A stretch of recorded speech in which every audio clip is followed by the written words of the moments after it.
SOG में wanted आरोपियों को किया गिरफ्तार। ऑपरेशन डेवलप के तहत साइक्लोनर सेल की धमाकेदार कार्रवाई। एसओजी में वांटेड आरोपियों को धर दबोचा।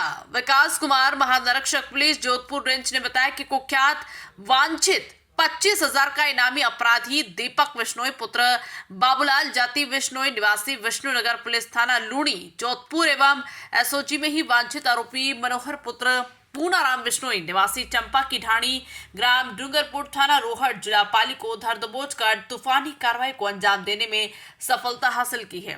एसओजी के भर्ती घोटाले में वांटेड दीपक बिश्नोई एवं मनोहर को धर दबोचने में साइक्लोनर टीम एवं एसओजी को मिली बड़ी सफलता। साइक्लोनर सेल एवं एसओजी ने कंधे से कंधा मिलाकर कई महीनों के अथक प्रयासों से उक्त अपराधियों को धर दबोचने में। पहली चीज जिसको हम लोग हाईलाइट करना चाह रहे हैं, जिस तरीके से अपराधियों के लिए, असामाजिक तत्वों के लिए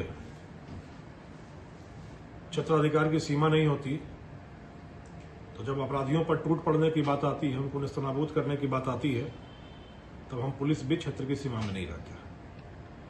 और उसका यह ज्वलंत उदाहरण है जिसमें एसओजी ने और जोधपुर रेंज की साइक्लोनर टीम ने मिलकर एक साथ इस बड़ी सफलता को अर्जित किया है।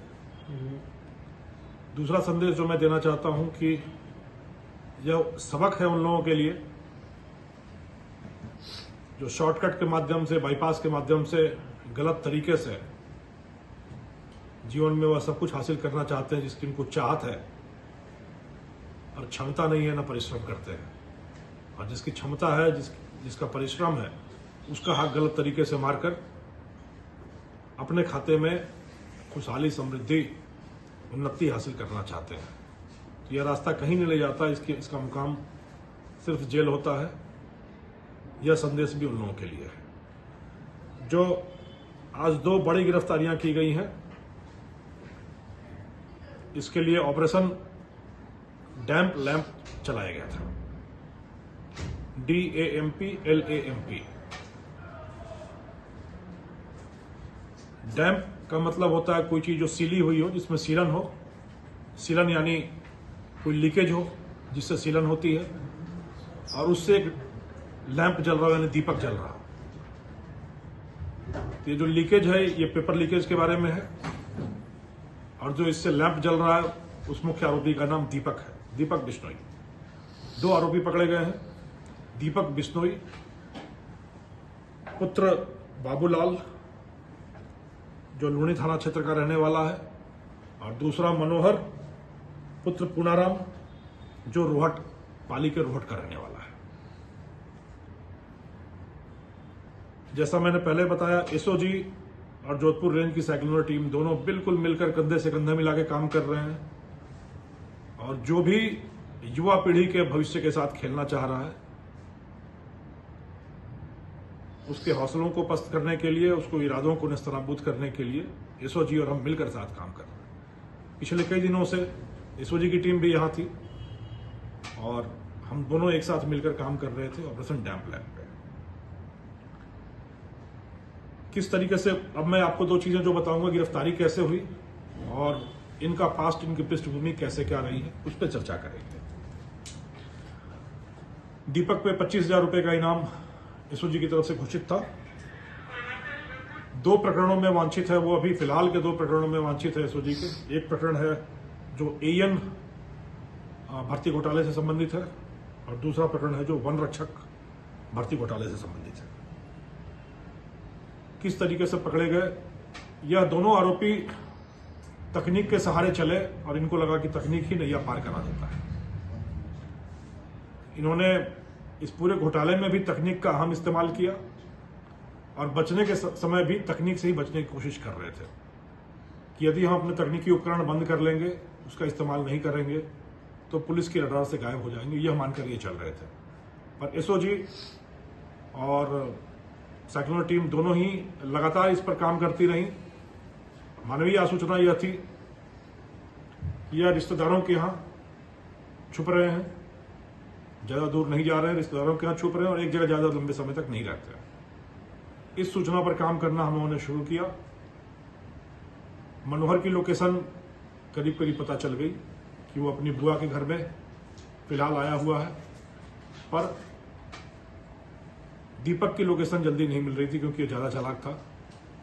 बट इसी बीच रामड़ावास गांव के कुछ ग्रामीणों ने बाजार में शेखी बघारी कि हमारे गांव में पुलिस घुसने का साहस नहीं कर सकती। पहले एक दो बार उलझे होंगे शायद पुलिस के साथ। उनका कहना था कि यहाँ कोई घुसने का साहस नहीं कर सकता, और हमने सबको कह रखा है कि जिसको भी छुपना हो आ जाओ हमारे यहाँ। और एक बड़ा आदमी जिसके लिए पुलिस सूंघ रही है वो हमारे यहाँ छुपा हुआ है, इसको कोई नहीं यहाँ से पकड़ सकता। इस चुनौती को पकड़ते हुए हमने डेवलप किया और आइडिया लग गया कि वहाँ पर दीपक ही है। फिर ब्रूट लीगल फोर्स का इस्तेमाल करते हुए पहले सुबह इन दोनों जगहों पर सेक्शनल टीम के द्वारा और एक दो अलग ठिकानों पे एसओजी टीम के द्वारा एक साथ दबिश दी गई, और जिसको अपनी सबसे सुरक्षित मान समझ रहा था वहां से उसके गिरबान में हाथ डालकर राजस्थान पुलिस की टीम कानून के दायरे में ले आई उसको। तो यदि उन्होंने शेखी नहीं बघारी होती तो शायद थोड़ा समय लगता हमको पता करने में कि वो कहाँ है, बट उन्होंने शेखी बघारी कि यहाँ पुलिस का घुसने का साहस नहीं हो सकता, और इस दुस्साहस का परिचय दिया। तो इस दुस्साहस का जवाब दीपक की गिरफ्तारी के रूप में आया। तो इस तरीके से ये दोनों पकड़े गए हैं। इसकी कथा जो अभी तक इसकी पूछताछ से आई है वो बड़ी ही रोचक है। इसकी पुष्टि आगामी अनुसंधान में और आगे होगी। और प्राथमिक पूछताछ से जो चीजें आई हैं, यह व्यक्ति 2014 में जेल प्रहरी के रूप में भर्ती हुआ। 2014 से इसने 9 साल तक जेल प्रहरी के रूप में काम किया उदयपुर, राजसमंद और आसपास की जेलों में। और बहुत ही हैरत की बात यह है कि वह भर्ती भी ब्लूटूथ के माध्यम से हुई थी। उस समय इसने 1.5 लाख रुपए खर्च किए थे, और एक नामी गिरामी आरोपी जो एक बहुत महत्वपूर्ण सूत्रधार के रूप में ऑलरेडी गिरफ्त में है राजस्थान पुलिस के, उसी के माध्यम से ब्लूटूथ के माध्यम से भर्ती होना यह बताता है। पुष्टि इन सारी चीजों की आगे होती रहेगी, पर प्रारंभिक पूछताछ में जो आई है सो चीजें मैं बता रहा हूं। 1.5 लाख रुपए देकर ब्लूटूथ के माध्यम से नकल करके यह जेल